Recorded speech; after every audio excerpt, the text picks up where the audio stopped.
Hello, this is Lloyd, Vice Chair of the ISSB, and I'm here today with our Chair, Emmanuel Faber. And we're here in snowy Montreal, recording this podcast at the end of our February board week.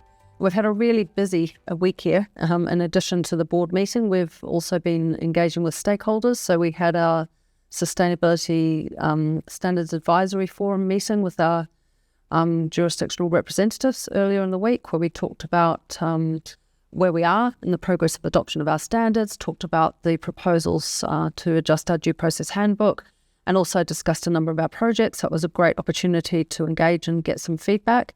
And we also took the opportunity of being here to have a social interaction with the Canadian Sustainability Standards Board, who of course finalised their standards, which are very aligned with the ISSB standards just back in December.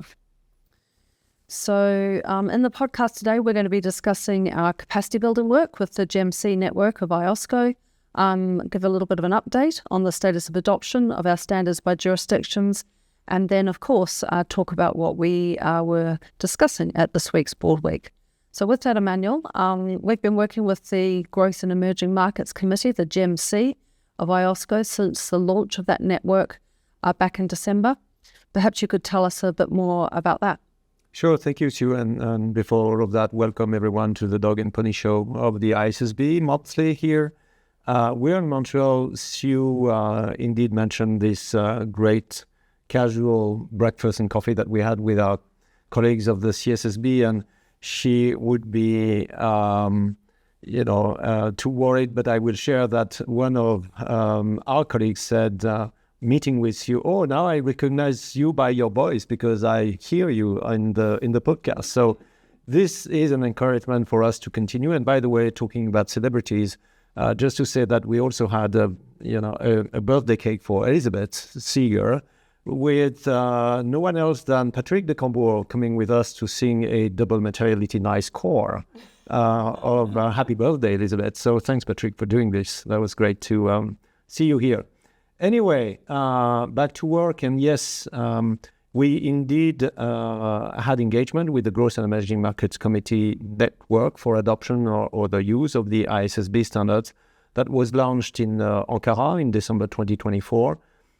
This network has been there because there was an increasing number of jurisdictions that, without having made a decision of adopting or using the standards, are considering their approach to that, given the number of their neighbors, countries and jurisdictions doing that and in a growing way. So in order to ensure that this would be done properly with as aligned as possible language and standard setting to create this global and comparable framework that IOSCO has been called for action about is, the creation of this network is important by the GEMC. And last month, the GEMC in January held a 2-day technical training and capacity building workshop in Hungary, exploring jurisdictional consideration for adopting the standards. And attendees from jurisdictions including Hungary, Switzerland, Turkey, Albania, Georgia were there. In this group, there is in total 31 jurisdictions considering their adoption. And of course, those critically important aspects of proportionality and interoperability have been discussed in Hungary as they had been in Ankara first. We ensured that we would support this capacity building effort by sending our staff to share insights and educational material, and we look forward to further collaboration in the future. And on that note, perhaps we can give a small update on recent jurisdictional developments. Sure. So we now have 35 jurisdictions on the journey that represent about 60% of global GDP. And recently we've had Mexico, who have issued their final regulation, and Panama is the latest jurisdiction that's consulting on the adoption of the ISSB standards. So really good progress. And Emmanuel, perhaps you could share the news from Japan. Yeah, absolutely. Breaking news last week from our colleagues of the SSBJ, the Japanese standard setter, that they approved the issuance of the SSBJ standards final, which are aligned to IFRS S1 and IFRS S2. They will be available in early March. And I would like just to express my gratitude both to our colleagues at the ISSBJ and of course the FSA Japan for their continued engagement.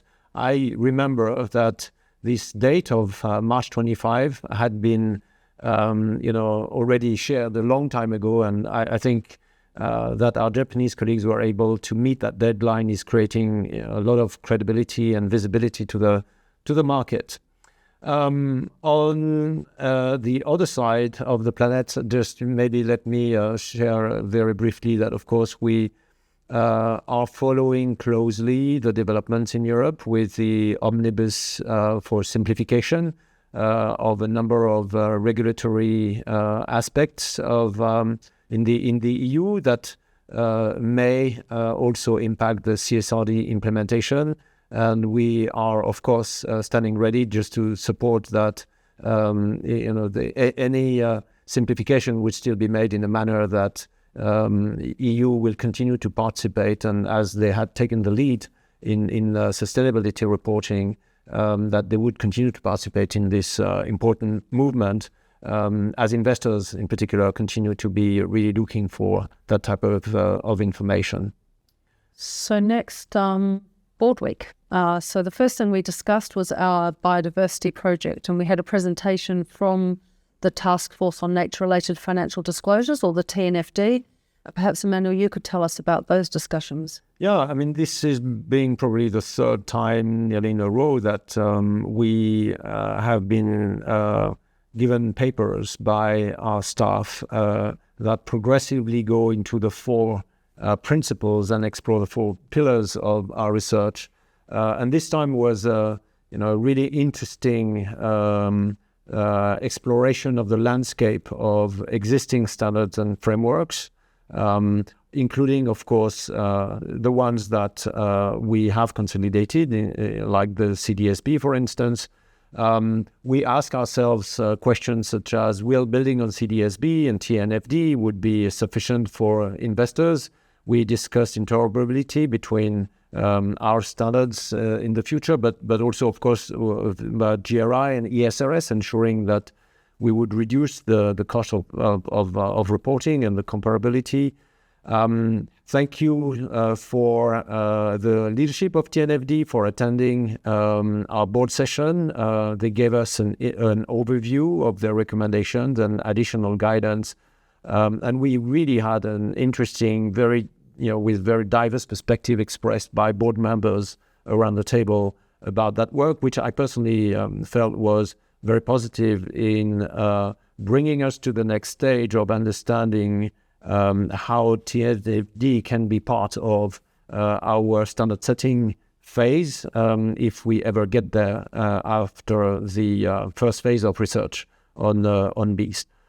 Beyond bees this week, we also discuss our human capital project, and in particular we heard about that particular phase, which is about the evidence of investors' interest in this disclosure topic. Yeah, so like the Nature or the Bees project, we've been having a series of updates essentially from the staff about the research that they're doing into this area. And this time we heard evidence of investor interest in human capital related disclosures, and also information about the evidence of the effects of human capital related risks and opportunities on an entity's prospects.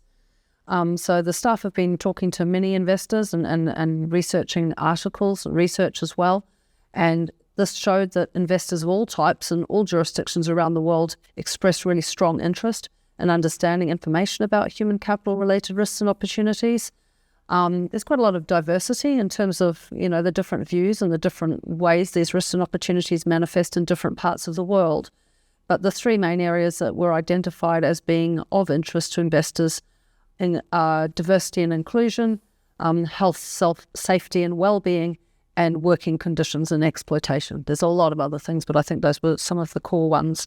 And so this really sets the foundations for the next level, where I think the staff will bring together all of the different strands of the work they've been doing on nature and human capital to enable us to start making decisions in terms of what the next steps are, including what standard setting we might do. So that was a really interesting discussion. The other thing that we talked about this week was actually in a joint board session between us and our sister board, the IASB, our second only ever joint board session, so still a very, very special moment. And of course for me, having been a former member of the IASB, always special to be back at the table with my friends and colleagues there. And the opportunity for getting together this time was for us to both hear feedback they've got from their respondents on an exposure draft they published earlier, last year now, on climate-related and other uncertainties in the financial statements. So why were we at the table? The clue's probably in the name, climate-related. So we were considering the implications of feedback from their project on where we might work together, the sort of connectivity-related activities, and also the feedback that we have each received in terms of how companies could strengthen the connections between the information provided in financial statements and the information provided in sustainability-related financial disclosures about climate, but also other sustainability risks, to make sure the package of information works well together. So it was a really interesting conversation and an important series of papers. I think everybody was very engaged. I found it interesting, and it really did, I think, reinforce the importance of us working closely together on these sorts of projects. And so in terms of looking forward, we're going to continue to have joint sessions with the IASB when it's relevant for each of the boards based on the work that we're doing, where, of course, connectivity, the way in which our respective standards work together, but also how the package of information works well together for investors is really at the heart of what we're both thinking about, to make sure that really works well for companies using the standards and investors consuming the information. So much more to come, I think, in the future on that connectivity front. Thank you, Sue. And I think that concluded, as you said in the introduction, a very exciting and very complete week here in snowy and sunny Montreal. That was a great meeting. Thanks everyone here in our office, our teams, to welcome us in these offices. Next month, we will meet virtually, so it's going to be another experience, not the first time for us, sitting in our respective offices and places. If you liked the voice of our Vice Chair, Lloyd, you have another chance next month, so stay with us. Thanks. Thank you. Thank you, Sue. For the latest developments from either the International Sustainability Standards Board or the International Accounting Standards Board, make sure to subscribe on the IFRS Foundation website, www.ifrs.org. If you enjoyed this podcast, please take some time to rate, review, and subscribe on your preferred podcast player.